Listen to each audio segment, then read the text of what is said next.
Loads of people feel fear. I don't think we should think that that's a bad thing. I really think that fear can be your best friend.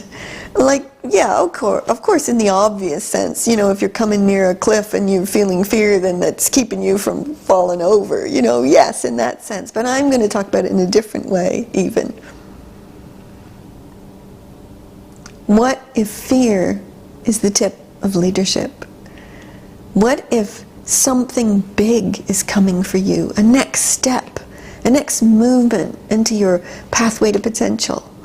And what if the fear, where you might think there's something wrong, I'm afraid, I don't know how that will be, therefore it's an unknown circumstance, I'm really afraid. Maybe you're going up to give a talk and you've got all this queasiness in your stomach and nervousness, and you think, oh, this is terrible, I don't want to have this, what's wrong with me, I should be confident, I should be... We're all taught that we're supposed to be confident, we're not supposed to have fear.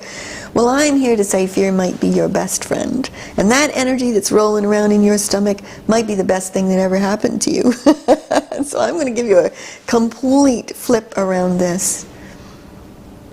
What if that fear is excitement, is the energy of your movement? I can give you a simple example of my own. I was going up to do a talk one time to an audience of a couple hundred people, and I was so nervous, which I don't usually get, but I was so nervous. I thought, oh my gosh, I'm not going to be able to go up on that stage. You know, you get shaky and everything.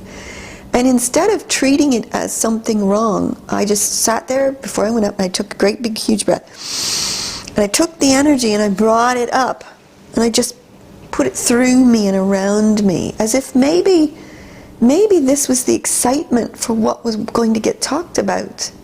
And I walked up onto the stage and I sat in that energy and I connected with the audience and I started speaking. Oh my gosh, I amazed myself. And the audience was just so excited by what was being said, and it all just flowed perfectly.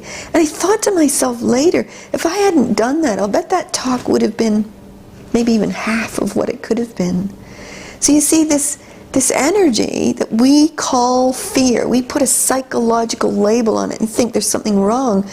Maybe it's not that.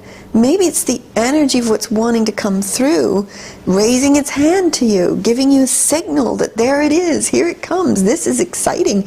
You can translate nervousness to excitement in a heartbeat, because they're the same energy. They're the same feelings inside of you. They are no different.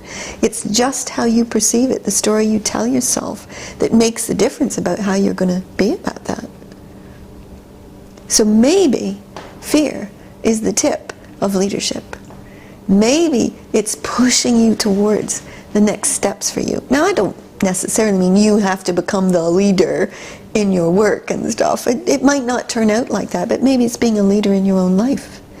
Maybe it's pointing you to bringing a new idea forward in your job, heading up a new product, bringing a new concept for how to market the company. Maybe it's something like that. Maybe it's even something personal for you. It might be a book that wants to get written in your spare time. It's some new thing that it's pointing you. Maybe you want to take some courses at night to start a new skill development for you. There's all kinds of things that it could be pointing you to. Mostly I find that these, what we would call extreme emotions, anger, fear, distress, all of that, they're amazing. They can point us to something new in our life. They can point us to something better in our life. And if we treat them as friends instead of foes, if good stuff instead of bad stuff, I think these energies, these emotions can take us a long way into the fulfillment of our potential in life.